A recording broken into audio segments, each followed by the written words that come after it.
तो नेक्स्ट हमारा टॉपिक है ग्रेविटेशनल फील्ड। ग्रेविटेशनल फील्ड जो है ये आपने इससे पहले फील्ड का जो नाम है लफ्ज़ है वो नहीं सुना होगा। ग्रेविटेशनल फील्ड जो है वो बेसिकली हम फोर्स के साथ एक फील्ड अटैच करते हैं। फील्ड जो है इसका मतलब ये होता है कि जिस रीजन के अंदर किसी भी फोर्स को महसूस किया जा सकता है उस रीजन के अंदर उस फोर्स की फील्ड मौजूद है। मैं रिपीट कर रहा हूँ सुनने। अगर हम कहते हैं कि किसी फोर्स की बात करते हैं, फॉर एग्जांपल ग्रेविटेशनल फोर्स, तो हम कहते हैं किसी एरिया के अंदर, किसी स्पेस के अंदर, रीजन के अंदर जहाँ पे उस फोर्स को फील किया जा सकता है उस एरिया के अंदर उस फोर्स की फील्ड मौजूद है। ओके, सो अर्थ के बारे में जब हम पढ़ते हैं तो अर्थ के लिए हमें ये पता चलता है कि अर्थ के अराउंड जो है वो एक ख़ास एरिया है जहाँ तक ग्रेविटेशनल फील्ड जो है वो मौजूद है और वहाँ तक इसकी जो ग्रेविटेशनल फोर्स है उसको महसूस किया जा सकता है। अगर उससे हम बाहर चले जाते हैं तो फिर हम अर्थ की सरफेस से बाहर चले जाएंगे, हमारे ऊपर कोई अर्थ की ग्रेविटेशनल फोर्स जो है वो नहीं लगेगी। तो इस एटमॉस्फेयर के अंदर जो कि इस अर्थ ने अपने साथ साथ कैप्टिव करके रखा हुआ है, चूँकि हमारे इर्द गिर्द हवाएं और ये बादल और जितनी चीज़ें आपको नज़र आ रही हैं ये पूरी की पूरी ज़मीन के साथ साथ आगे की तरफ मूव करती हैं जहाँ पे भी ज़मीन मूव कर रही है। इसको हम कहते हैं मोबाइल एटमॉस्फेयर। और ये सारा एटमॉस्फेयर जो है ये अर्थ की ग्रेविटेशनल फील्ड ने खींच के अपने इर्द गिर्द इकट्ठा करके रखा हुआ है। जहाँ तक ये एटमॉस्फेयर एग्जिस्ट करता है वहाँ तक जो अर्थ की ग्रेविटेशनल पुल है, फोर्स है, वो एग्जिस्ट करती है और उतने रीजन के अंदर जो है हम कहते हैं कि ग्रेविटेशनल फील्ड भरी हुई है।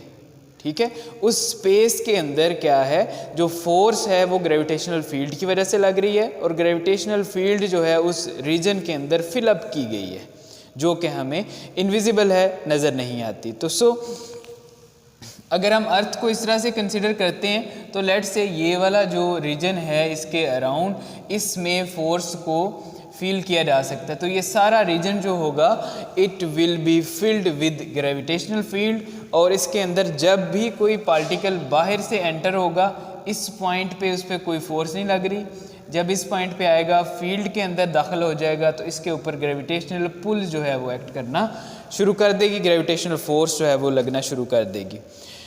ग्रेविटेशनल फोर्स जो है हम इसको ग्रेविटेशनल फील्ड को इसी तरह से डिफाइन करेंगे कि द रीजन या the space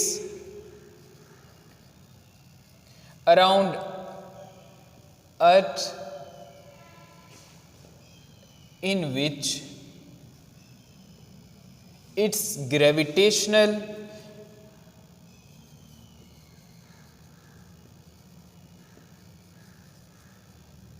force can be felt is called gravitational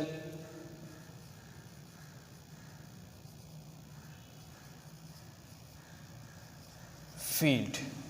okay, earth के अराउंड जितने रीजन के अंदर, जितनी स्पेस के अंदर हम इस फोर्स को महसूस कर सकते हैं, गोया उस रीजन के अंदर जो है वो फील्ड मौजूद है।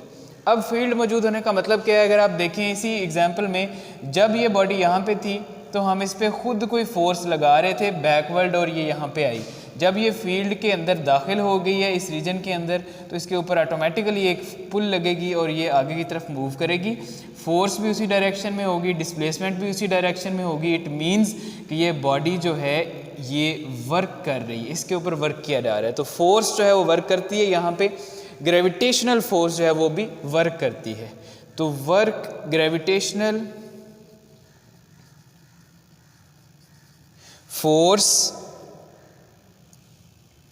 या फील्ड कैन डू वर्क और इस वर्क को बाय कन्वेंशन लिया जाता है positive, negative and zero. Zero के लिए हमारे पास रीज़न मौजूद है, पॉजिटिव और नेगेटिव इसको बाय कन्वेंशन लिया जाता है, इसके पीछे कोई रीज़न मौजूद नहीं है। पॉजिटिव वर्क डन कब होगा? When body moves in the direction of force. और दूसरा जो है negative work done when body moves opposite to direction of force. तो इसको हम कहते हैं नेगेटिव वर्क डन। उसके बाद ज़ीरो कब होगा?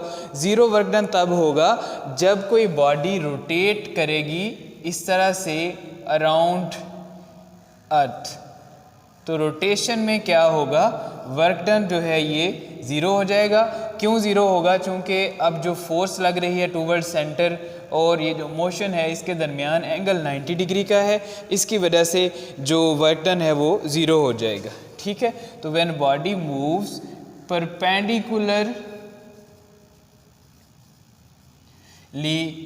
Around earth perpendicularly to the force लिखेंगे, चूँकि यहाँ पे हम मवाजना फोर्स का कर रहे हैं, और यहाँ पे भी हम क्या लिखेंगे? Perpendicular to force. तो इसमें theta is equal to 90 degree होगा और वर्क डन जो है वो ज़ीरो हो जाएगा।